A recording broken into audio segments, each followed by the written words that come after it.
everyone, it's Charlene and welcome back to my channel.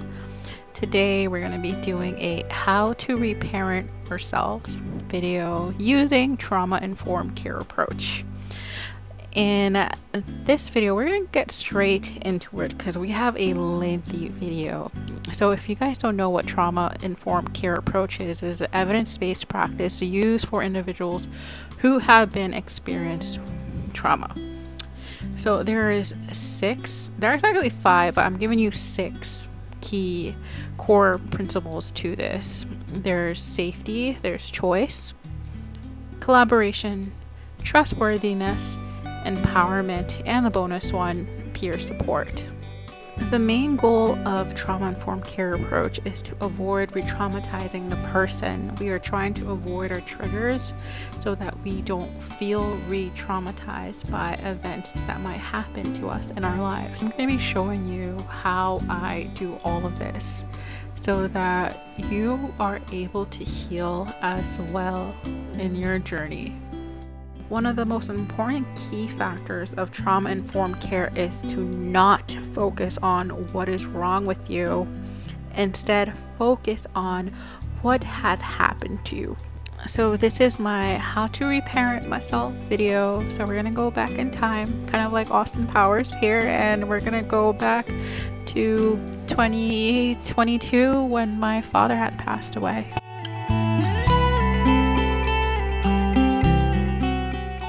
So here I am, heartbroken from a relationship that I was strongly building with my father. My father and I were healing a relationship that we've had in the past. The reason why parents might pass down generational anxiety or depression is because it has been untreated. It has been something that probably their parents were gaslighting, and they had a hard problem trying to fix it on their own and weren't sure how to function with these behaviors, so it often passes down to their children. My dad had a terminal illness and he was preparing us for this journey, and although it was very, very extremely painful for me to go every day and watch, this event could be traumatizing to anyone, because not only was I trying to heal our relationship, but at the same time I was losing my dad. Psychology has taught us that normal grieving process is about 6 months, but to be honest, it's going to be a lifelong adjustment because everyone's journey is different. Just because they pass away, your relationship with them will never change. They'll always be your parent, they'll always be your father, your mother. It's very important that they will always also share some heavenly signs to let you know that they're still with you, like this one. The night my dad passed away, he was seen as a heavenly star, and I was just in awe. I had to look at the other window to see, and I'm like, this is Dad. And I was in tears because I just knew it was just his presence, and I just felt peace. I felt like this was God's confirmation of letting me know that he has passed, that he is going on to the heavenly realms, that he will continue to watch over us. So now we're going to dive into the trauma-informed care approach, and we're going to go into the core principle values. I'm not going to go into any specific order. I'm just going to jump around and might reapproach some of the topics so that we better understand more about trauma-informed care in order to heal ourselves. The main goal is to healing and to avoid re-traumatizing ourselves with the help of this approach. Alright guys, so we're going to start our healing journey. Embrace yourself for this next second of the video.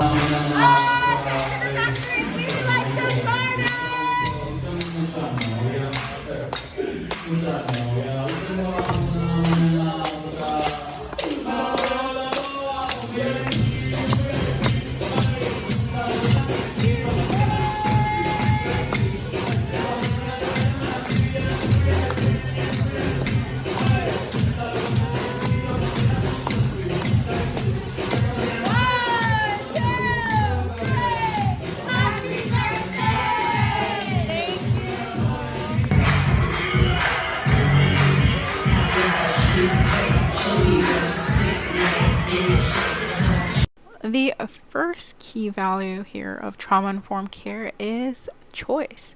So we're going to be choosing to let go at the same time as celebrating, and also living in the moment and not holding on to things that we cannot control.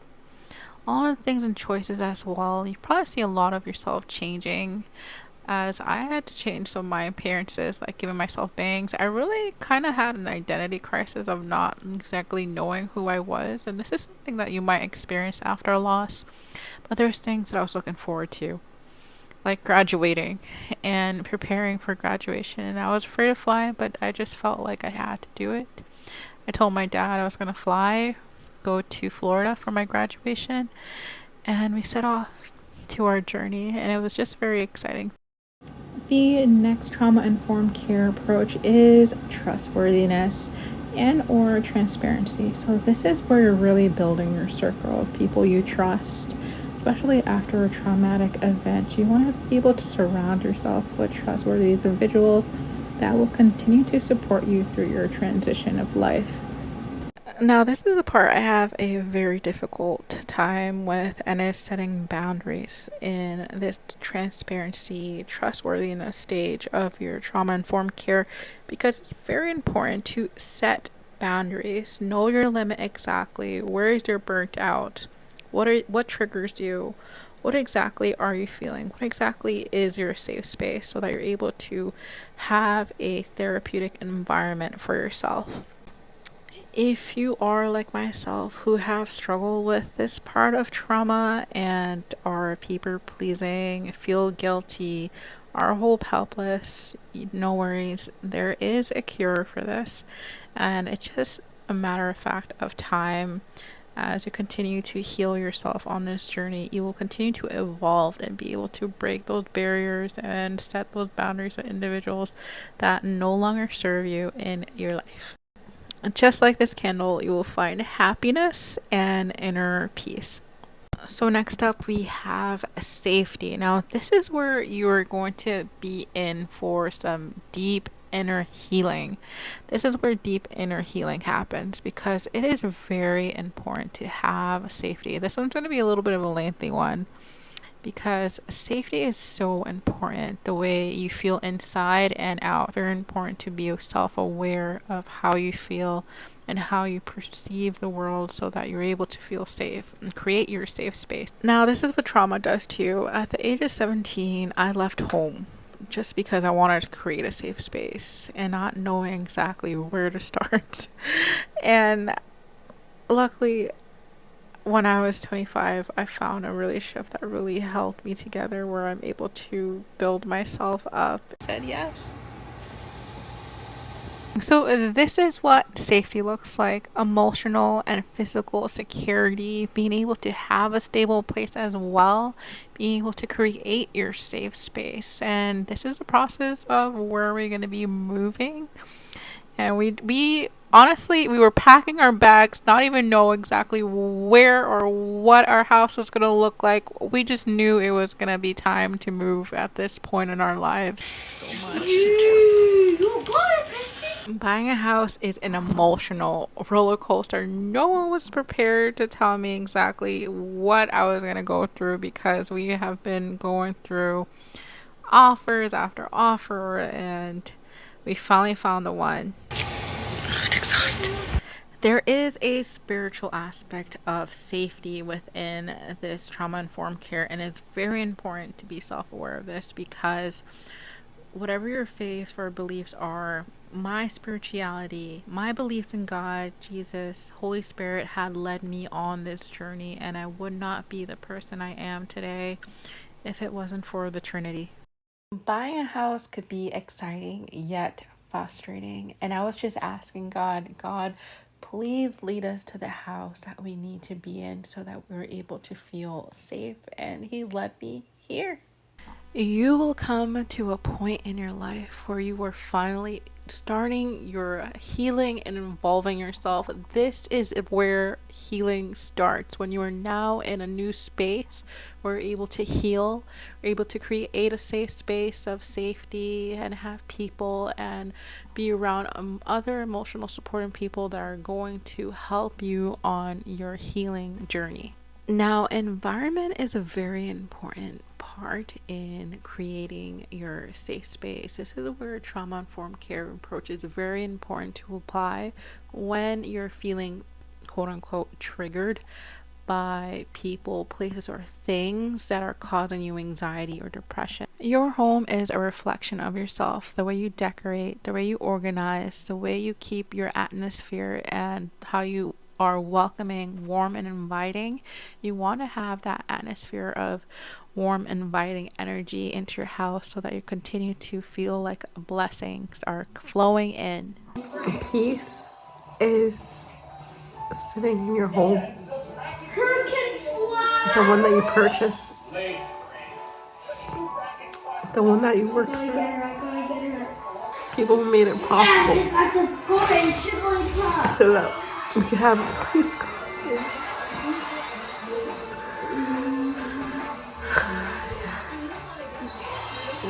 Just want to thank God, Jesus, the Holy Spirit for leading us.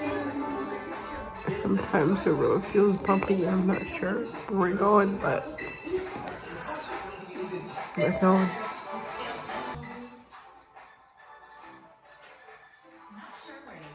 Moving can be an exciting yet nerve-wracking journey, but in order to heal, this is essential for you in order to grow as a person. So next we have on the trauma-informed care approach is empowerment. So in this empowerment section, I really take the time which spirituality and other things that I'm going to be mentioning also in this video. I'm going to revisit empowerment right now, but I really take spirituality, prayer, and working within very seriously in order to grow within inner healing. I listen to podcasts, I listen to Joel Osteen. In my Bible, I'm reflecting on myself and just acknowledging what my relationship with God looks like, how to continue to strengthen my relationship with God each day. It is an essential for me in healing to meditate on God's words each and every day in order to fill my cup, because I cannot do this journey without God. So we're going to come back to empowerment, and right now we're just going to dive into the peer support aspect of trauma-informed care, because this part is very important in inner healing. There is two things you must consider with peer support. One, yourself, and two, people around you. Have some consideration that also people around you that were affected from trauma have similar experiences, are going to face some of the same symptoms of trauma as well. So it's very important to be gentle, compassionate, and healing with other people who also experience trauma on this journey so that you could all grow strong as well. You want to continue to surround yourself with positive people, friends, and family that are going to continue to support you on your healing journey, and also try to set boundaries with individuals that are going to be toxic and negative. The most important aspect of this is to create new and exciting positive experiences in your life so that you can continue to treasure these moments as you continue to grow within your healing. So we're going to go back to empowerment to talk about this one, because I talked a little bit about it in the beginning here, but I really wanted to go deep into this subject of empowerment within trauma-informed care approach. I, as a plus size model, really found myself in the body positivity community, and it was thanks to brands like Rose Gal, Shein, Fashion Nova. A lot of the brands that really empower all sizes really inspired me to become a plus size model. And when I was first starting out, at first I felt insecure, but I really use affirmations to get me there on this journey. And each day I told myself, I'm beautiful, I'm confident, I'm growing, and it's really is a work within so that you're able to feel confident and beautiful. And once you start to manifest those words, you really understand that there is life and death in our tongue. So we want to work with our inner dialogue so that it could change our whole worldview. Along with affirmations, I use journaling as a way to deeply work within. And if you guys don't know, I have a healing journal that I have published that I will love for you to come along. I continue to use it daily in my life journey as I'm healing, and I really take the time to reflect on myself with my emotion each day, along with strengthening my relationship with God. Whoever you are on this journey, never give up on yourself. There is hope. You just gotta be patient. There's a quote that I like to keep in mind whenever I'm feeling overwhelmed or frustrated is keep watering yourself. You are growing. And this really speaks to me because sometimes I become impatient, but day by day, you just gotta be patient with yourself and live in the moment and keep yourself happy, uplifted. Always remember that you create your happiness, you create your peace, you create your inner dialogue. You just gotta continue to work within yourself so that you could have the life that you are meant to live. So next we have collaboration, and sometimes we feel like we often always have the answers to our inner selves, but sometimes it's always good to work with someone that could see exactly and analyze and process your life so that you could have the deep inner healing that you need. And these people often help pick out things that you cannot see. The Johari window is a perfect example of practicing this with a healthcare professional that will help you analyze exactly what you see, what others see about you, what you don't see about yourself, and how to continue to improve yourself so that you're able to become the best that you can. I am so grateful for therapy and having a safe space so that I am able to express myself and emotions. And I just want to say that if you or anyone who needs therapy, please seek it. It is very important in yourself because not only are you affected, but the people around you are affected as well.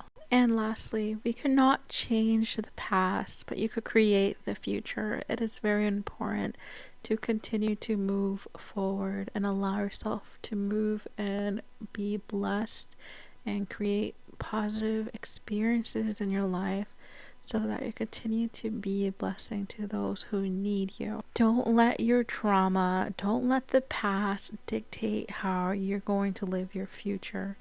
You are so much more than your past experience, and it's very important in order for you to continue to grow so that you continue to develop yourself and have the inner true healing that your body, that your family, that yourself truly needs. Start living for yourself today. Start working within and reflecting on your emotions, on what you truly need, because sometimes your emotions are screaming out to you and letting you know, hey, I'm hurting.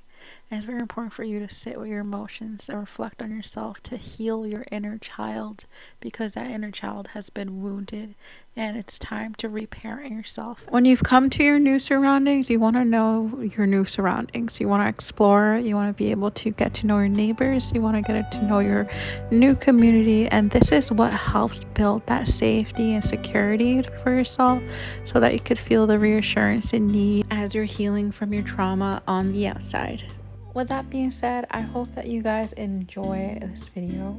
I wanted to just let you know that you are loved, you are worthy of respect, you are worthy of having the life that you deserve, and you are much more than your trauma. You want to make sure that each and every day you are working within, and keep in mind that it starts with your tone of voice, your dialogue. And you want to just continue to surround yourself with positive people and positive things in your life so that you continue to feel your best. And keep in mind that if you don't feel your best, you're not going to look your best. So just be gentle with yourself, your trauma. You've gone through some very difficult things in your life, but no worries, we're going to do this together. We're going to continue to heal ourselves day by day.